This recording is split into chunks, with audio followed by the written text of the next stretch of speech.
현실적으로는 지금 10명이 필요하면 7명이 있다는 얘기인데, 뭐 군생활 해보신 분들 다 알지만 한 명은 휴가 가고 외진 나가야 되고 10명이 필요한데 7명이 있는 게 아니라 6명 내지는 5명밖에 없다는 거잖아요. 이렇게 되면 팀 훈련이 안 되는 겁니다. 엄청 혼란스럽다고 그러거든요. 무엇보다도 군대에 들어오지 말아야 될 사람들이 들어온다는 거. 훈련을 할 수가 없으니까 이게 군대인지 유치원인지 모르겠다는 표현이 나오는 겁니다.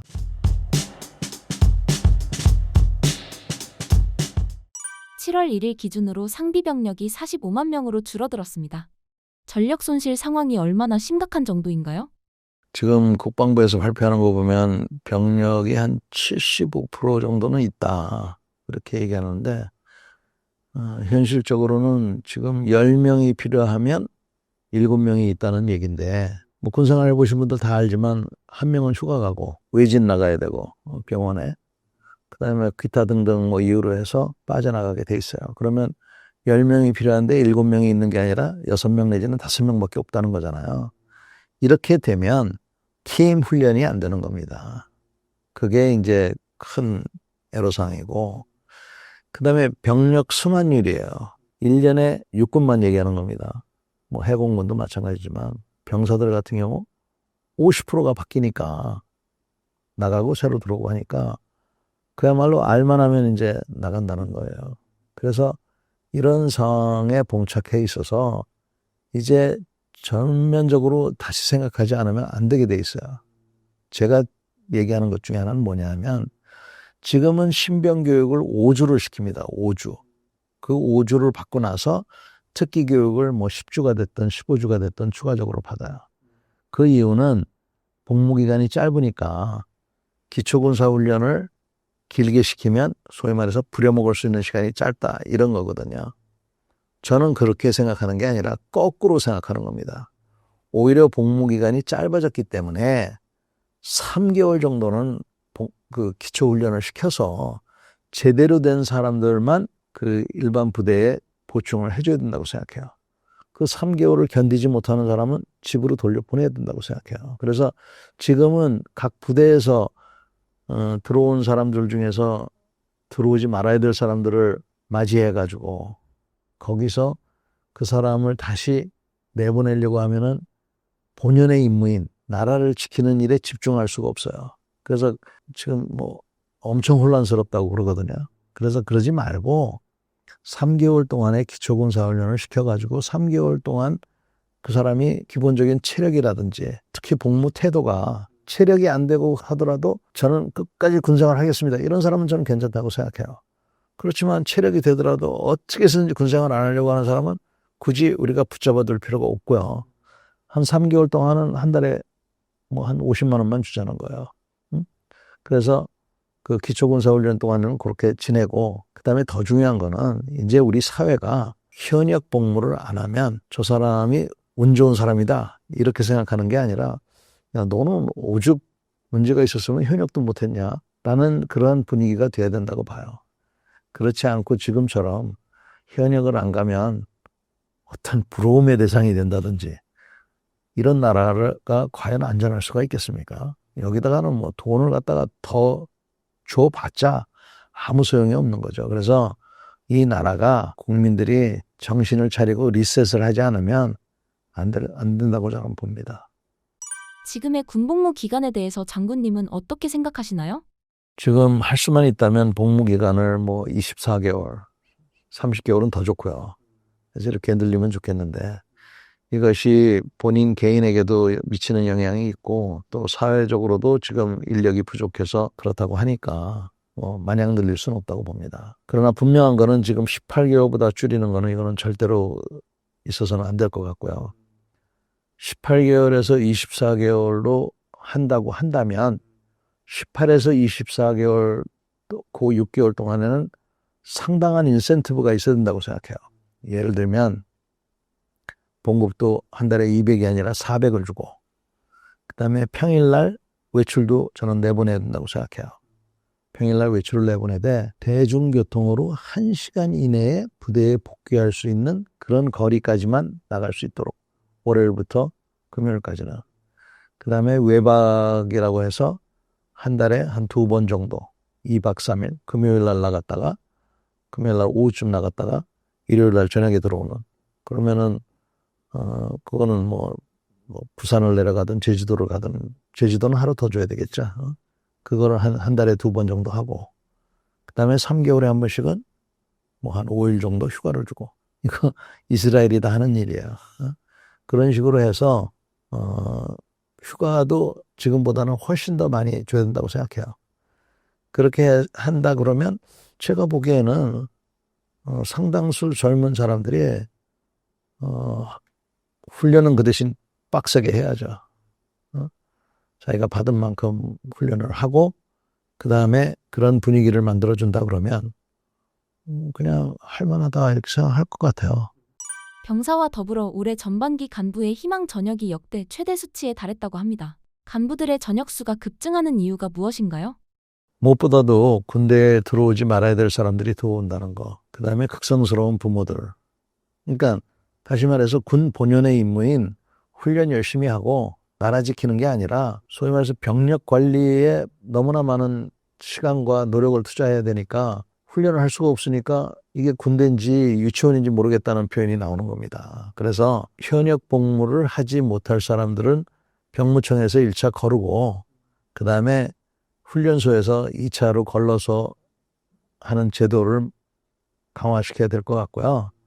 그 다음에 그보다 더 중요한 것은 사회에서 요즘같이 다 군대를 가고 여자들도 군대를 가야 된다는 얘기가 나오는 이런 세상에 너는 왜 빠졌냐 하는 그런 어떤 시선이 이게 필요하다고 생각해요. 그와 동시에 군 복무 자체도 좀 더 자율적이고 책임을 정확히 수행할 수 있는 그러한 군대를 만들어야 된다고 봅니다.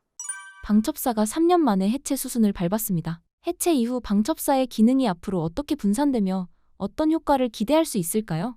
방첩사를 이해하기 위해서는 안보지원사, 기무사, 또 보안사, 그리고 그 전에 방첩대 이런 역사를 좀 우리가 알아야 됩니다. 1945년 우리가 해방될 때 우리 한반도에는 많은 공산주의자들이 있었어요. 공산주의라는 게 뭡니까? 모두가 노력해서 모두가 그 노력의 결실을 나눠 갖는다는 거잖아요. 그거 나쁘다고 생각할 사람이 누가 있겠어요? 그런데 안 된다 이겁니다. 안 될 뿐만 아니라 사람들이 더 노력을 안 한다는 거죠. 그래서 개념 자체는 말은 달콤한데 실제로는 되지 않는다. 이게 공산주의의 맹점이에요. 그러나 그거를 1945년에는 모르고 있었기 때문에 공산주의자들이 많았죠, 우리나라에. 그래서 남북으로 갈리다 보니까 남쪽의 군인들 중에서도 자기가 공산주의자라고 생각하는 사람들이 많았던 거예요. 그런 거를 가려내기 위해서 이제 방첩대가 생겼고, 그 초기에 누가 누군지 모르니까 많은 무고한 사람들이 죽은 건 사실이에요. 그리고는 이제 쿠데타가 일어나고 하면서 이 보안사의 주 임무 중에 하나가 대전복, 전복이라는 게 뒤집어 엎는다는 거거든요.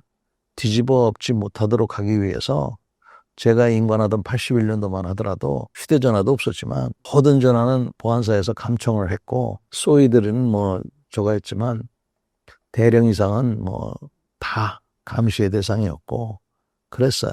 그러니까 현역들도 다 이 사람들을 싫어했던 겁니다. 그래서 그리고는 이제 보안사 요원들 중에서 거들먹거리고 그 월권행위 하고 그런 자질 부족의 그런 사람들도 꽤 있었고 그랬는데 이게 이제 90년도, 2000년도 김영삼, 김대중 정부가 들어서고 이렇게 쭉 하면서 많이 정화가 됐어요. 완벽하진 않지만. 근데 기무사, 안지사, 안보지원사, 방첩사 이런 데가 이제 방첩, 간첩을 잡는 거 아니에요? 그런 걸 하기 위해서 또 대전복도 해야 돼요. 군대가 있으니까 그런 거 이런 걸 하기 위해서는 첩보 수집을 많이 해야 됩니다. 첩보 수집을 많이 하는 방법 중에 하나가 여러 사람을 이 사람들이 만나러 다녀요. 그 만나러 다닐 때 투정하는 경우가 많아요. 우리 과장이 말이야 꼬장꼬장하고 말이 많다. 우리 처장은 야근을 많이 시킨다. 그렇게 함으로써 이 힘없는 사람들이 자기의 그런 어떤 쌓여있던 분노를 이렇게 발산할 수 있는 그런 심리적인 효과도 있어요. 이 방첩사 요원들이. 두 번째는 군의 속속들이를 파악하기 때문에 자, 10사람 중에서 법 없이도 살 수 있는 사람이 5명이고 나머지 5명 중에 정말 인성이 못된 사람이 하나 있고 나머지 넷은 도둑질을 하고 싶어도 무서워서 못하는 사람이라고 저는 봅니다. 이 방첩사 요원들이 있기 때문에 이 도둑질하고 싶어도 못하는 사람은 아예 방첩사를 이거 숨길 수가 없으니까 하고 그다음에 요 하나 정말 못된 요거는 방첩사 요원을 끼고 하지 않으면 안 돼요. 그러니까 범죄 예방 효과가 있는 겁니다. 그래서 어떤 심리 상담사 역할, 범죄 예방 효과, 그 다음에 군의 속속들이를 파악하는 효과. 이거 사람이 하는 일이라 완벽하진 않아요. 그렇지만 어쨌든 이 세 가지 기능을 단순히 방첩사를 해체하고 정보부대에다가 방첩 기능을 주고 그다음에 뭐 감찰실에다가 그 범죄 예방 기능을 준다고 해서 이게 해결이 되느냐? 해결이라기보다도 그 공백을 메꿀 수 있느냐? 저는 메꾸기 쉽지 않다고 봅니다. 아니 국방부 장관이 더군다나 민선 국방부 장관이잖아요. 그분이 용산에 계시면서 저 무슨 섬에 거기도 일개 소대 나가 있거든요. 거기 소대에서 지금 어떤 일이 벌어지고 있는지 어떻게 알겠습니까? 지금은 방첩사가 그거 하거든요. 방첩사에 임무만 주면 할 수 있는 네트워크가 돼 있어요. 근데 그게 사라졌다. 그러면은 아까 얘기한 이 중에서 날뛰지 않을까요?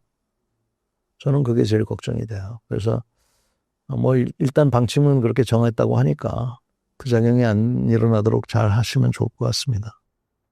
현재 징병제 시스템과 육군 체계 안에서 특전사가 겪는 가장 큰 한계는 무엇이라고 생각하시나요?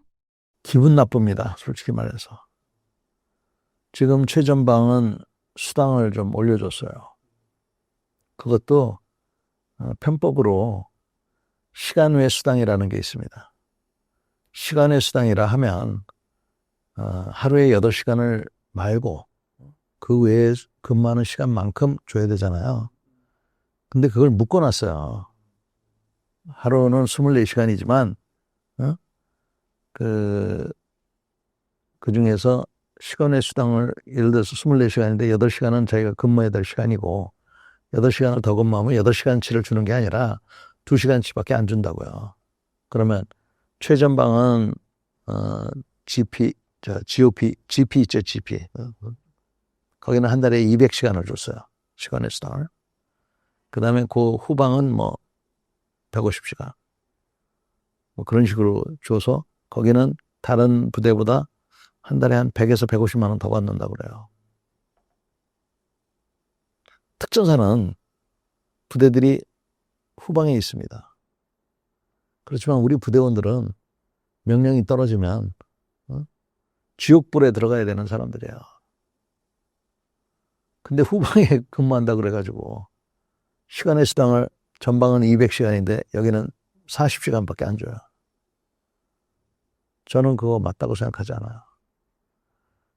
우리 특전사 요원들은 뭐 그걸 명칭을 뭐라고 해야 될지 모르겠는데 특전수당이라고 해도 좋지. 200시간 줘야죠. 400시간 주든가. 그래야 유사시에 목숨 걸고 들어가는 거지. 옛날에는 그래도 그 뭐라고 합니까? 멋이라도 있었어요. 근데 이 민간 정부들이 들어와 가지고 그 멋을 다 뺐고 수당도 다 줄이고 그리고는 무슨 뭐 내란 세력이라고 막 몰아치고 아니, 그 하사, 중사, 소위, 중위 대위들이 뭘 잘못했습니까? 그래서, 거기에 대해서 우선 저는 불만이 있고요. 그다음에 장비도, 자, 일반 부대는 분대다. 그러면 기관총이 몇 개, 소총이 몇 개, 뭐 이렇게 딱 정해져 있어요. 특전사는 그렇게 하면 안 돼요. 특전사는 10명이 있다 그러면 소총 10정. 소총도 아시다시피 종류가 많아요. 9mm, 7.62mm, 뭐 어쩌고저쩌고 있고, 저격총도 한 2개, 기관총도 한 3개. 그래서 사람은 10명이지만 총은 한 3, 40정 있어야 돼. 그래서 특수임무를 받으면 팀원들이 모여가지고, 야, 이번 임무는 이런 임무야. 어떤 무기가 필요해?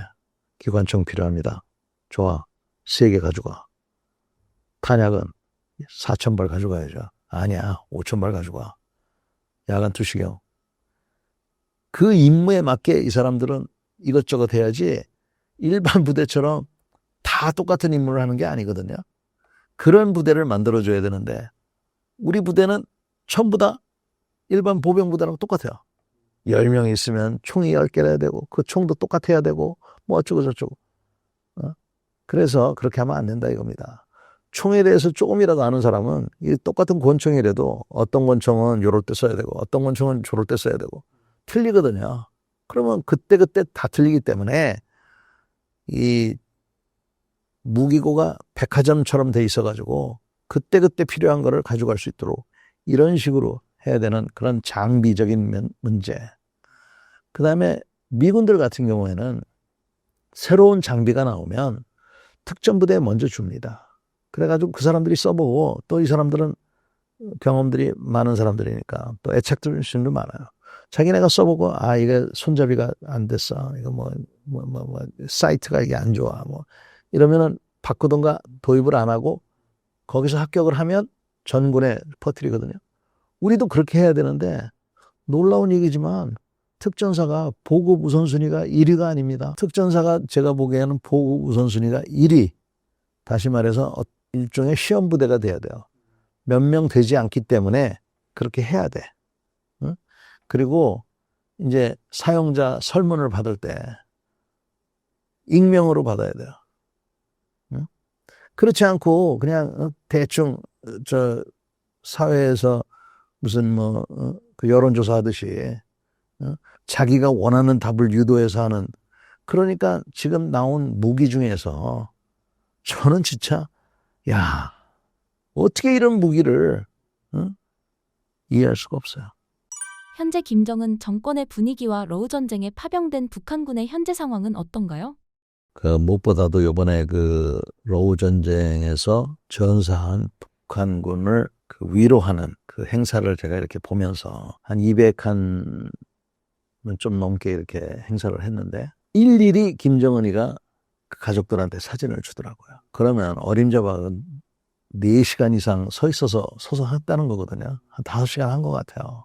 오히려 이걸 가지고 김정은은 자기 군인들의 사기 진작에 지금 사용을 해서 유가족들한테는 뭐 평양의 제일 좋은 아파트, 자식들은 평생 책임을 지겠다. 이런 걸 보면서 야 우리나라 보훈부가 이거 한 10번 좀 봐야 되겠다. 그런 생각을 했습니다. 그러니까 제가 지금 북한 군관이거나 사전사라 그러면 저 좀 보내주십시오. 안 그러겠어요? 어차피 살다 가는 건데 한탕하고 말겠다 이런 생각을 하겠지. 그래서 러시아로부터 많은 지금 군사기술을 받았을 거라고 지금 생각을 하는데 그게 문제가 아니라 이 사람들이 이거를 갖다 이런 식으로 돌려서 활용하고 있다는 거에 대해서 저는 대한민국에 캐대안이 있다 그러면 북한은 독재국가에서만 할 수 있는 저런 그 사상 교육을 할 수 있어서 저게 아주 무섭다고 보고 있고요. 그 외에도 지금 북한이 우리한테 보여주는 것들, 뭐 이번에 새로 나온 저격총을 해서 특수부대에서 했다는 거, 그 다음에 얼마 전에 그 드론 전하는 거, 그 드론 날리는 것뿐만 아니라 이렇게 보면 자세한 얘기는 제가 이런 자리에 할 수 없지만 시스템을 구축한 것 같아요. 너는 요거 하고 너는 요거 하고 요거 하고 그거 쉬운 일이 아니에요. 우리 같으면 그런 거 해도 6개월만 지나면 사람이 다 바뀌기 때문에 다시 가르쳐야 되는데 걔네들은 10년씩 하니까 한 번 가르쳐 놓으면 계속 좋아진다는 거거든요. 그래서 그런 드론전에 대한 거, 미사일 기술이라든지 이런 거, 혹시라도 지금 ICBM 기술도 받지 않았을까 하는 그런 우려 등등이 있는데요. 그런 기술적인 도약의 기회가 되고 있을 것 같아서 정말 우려가 됩니다. 북한이 러시아와 밀착해도 경제 상황은 더 어렵다는 이야기가 있습니다. 왜 그런 걸까요? 북한의 경제 사정이 어렵다고 얘기가 나오고 있는데 한국은행 발표에 의하면 북한이 경제 성장을 지금 하고 있다. 3.5%인가 뭐 이렇게 얘기를 하고 있어요. 다른 보도에는 뭐 북한에 인플레이션이 있다고 그러는데 인플레가 있다는 건 뭡니까? 경제 활동이 있다는 거 아니에요. 가장 정확한 거는 지금 북한의 경제 사정이 좋은지 나쁜지 그대로인지 알 수 없다는 거예요. 지금 방금 질문하신 대로 북한 경제가 안 좋다는데 하는 거는 우리가 단정적으로 말하기 어려운 단계라고 봅니다. 그래서 하여간 북한이 그동안 뭐 여러 다른 나라 같으면 이미 망했을 텐데 반란이 일어나고 근데 그렇지 않고 버티는 그런 알 수 없는 그런 게 있는데 제가 다시 K-pop 디먼 헌터스를 얘기하는데 그 K-pop 디먼 헌터스가 북한에 유입되는 날이면 북한은 망하겠더라고요. 그 내용을 보면 그 디먼이 그 마귀인가 그게 바로 김정은 아니겠어요? 그러니까 김정은 체제 입장에서는 야 저거 들어왔다가는 우리 망하겠구나 하는 생각을 하기 때문에 북한은 뭐 여러 가지 노력을 하고 있지만 하여간 K-팝에 무너질 수 있는 나라라고 봅니다. 북한이 러시아와 밀착하며 중국과 멀어지는 외교적 줄타기를 하고 있습니다. 북한 체제에 어떤 영향을 미칠 것이라고 보십니까? 제가 보니까 꼭 그렇지는 않은 것 같아요. 어찌됐건 러시아는 멀고 중국은 가깝기 때문에 중국 입장에서는 지금 북한하고 러시아하고 이렇게 밀접 관계가 있지만 자기 자신들이 좀 자신감을 갖고 있는 것 같아요. 역시 우리 아니면 북한은 못 살아남아 이런 생각을 갖고 있어서 북한하고 러시아하고 뭐 친하게 지낸다고 그래서 그 크게 뭐 염려한다든지 반대를 하지 않고 있는 것 같습니다. 그래서 그런 관계에 있는 것 같고 어찌됐건 러시아하고 북한하고 관계가 계속적으로 유지가 되겠지만 저는 유지가 된다고 생각해요. 형태, 성격은 좀 바뀔 거라고 봅니다. 지금은 뭐 무기를 많이 갖다 주고 전투하는 군인을 갖다 주지만 이 전쟁이 어느 정도 진정이 되면 건설 노동자들이 많이 가고 경제활동으로 이어지지 않을까. 근데 그런 경제활동이 있다 하더라도 북한의 경제적인 문제를 다 해결은 못할 거고 역시 중국이 역할을 해야 되기 때문에 중국하고 멀어진다 그런 표현보다는 하여간 북한이 어떻게 해서든 등거리 외교를 하면서 굶어 죽진 않으려고 노력을 하겠죠. 그리고 어떻게 해서든지 핵국가로 인정을 받으려고 노력을 할 거라고 봅니다. 최근 북한이 미국을 향해 보내는 메시지에서 우리가 읽어야 할 진짜 속내는 무엇이라고 생각하십니까? 분명한 거는 핵 포기하지 않겠다. 그리고 우리가 핵국가, 핵무기를 가진 국가로 인정을 하고 경제 제재를 풀어주면 그러면 대화 좀 하겠다 하는 게 분명한 스탠스인 것 같아요. 그래서 우리가 뭐 아무리 뭐 유화적인 제스처를 보내고 그 트럼프 대통령이 러브레터를 보내도 핵국가로 인정해주지 않는 한 거의 뭐 우리가 무조건 항복하지 않는 한은 인정하지 않겠다. 대화도 하지 않겠다. 이런 스탠스인 것 같아요. 근데 저는 좋다. 하여간 뭐 그렇게 하는 한이 있더라도 북한하고 어떻게 해서든 잘 지내야 그냥 전쟁 없이 지내야 되거든요. 근데 북한하고 전쟁 없이 지내려면 우리가 강력한 안보가 있어야만이 저 나라하고는 대화가 되는 거지 우리는 허점이 많으면서 북한하고 의미 있는 대화를 하겠다? 안 되잖아요. 그러니까 국방부터 튼튼히 합시다. 현재 북한 군사력은 어떻고 한국 군사력과 수준을 비교해 주신다면요? 우리가 상당히 큰 그 어려움에 봉착해 있다고 봅니다. 북한이 우리보다 못 먹고 못 사는 건 사실인데 우선 전쟁만 생각하는 나라고 저렇게 하다 보니까 자기네들이 이길 수 있다고 믿고 있거든요. 승냥이 같은 미국 놈만 없으면 이길 수 있다. 이렇게 이제 해서 본인들 스스로가 이제 그렇게 자신감을 갖고 있고 그 다음에 이번에도 보셨지만 세뇌가 돼 있어가지고 포로가 되느니 자폭하잖아요. 그 옛날에 2차 세계대전 때 일본 군대가 하던 그런 짓인데 그런 게 가능하고 임무를 위해서는 자살 특공 임무도 수행하는 이런 것들을 갖고 있는 군대라서 비록 장비는 우리보다 못하지만 초기에 공자로서 공격하는 사람으로서 갖고 있는 이점, 즉 때와 장소를 공자가 정할 수가 있어요. 거기에 집중적으로 공격을 할 수가 있거든요. 그러면 우리가 힘들 수밖에 없습니다. 그래서 이런 것들을 봤을 때 장기적으로 가면은 북한한테 이길 수 있지만 단기적인 부분에 있어서는 상당히 고전할 수 있는 여지가 많다. 특히 지금과 같은 상태에서는. 그래서 이 안보를 된다고 보고 특히 뭐 미국만 믿고 이렇게 했다가는 큰일 난다고 봅니다. 신사임당 시청자분들을 위한 한마디 부탁드릴게요. 어려운 그런 국제 질서 속에서 지금 새로운 길을 모색하고 있습니다.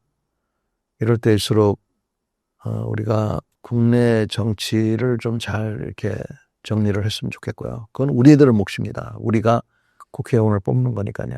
그래서 국내 정치가 좀 안정이 됐으면 좋겠고요. 그 국내 정치가 안정되는 속에서 경제적인 그런 발전도 있을 것이고 이런 것들이 될 수 있도록 무엇보다도 국가 안보, 국방력이 튼튼할 수 있도록 모든 분들이 좀 관심 좀 갖고 무엇을 선택할 것인가를 좀 고민을 좀 했으면 좋겠습니다.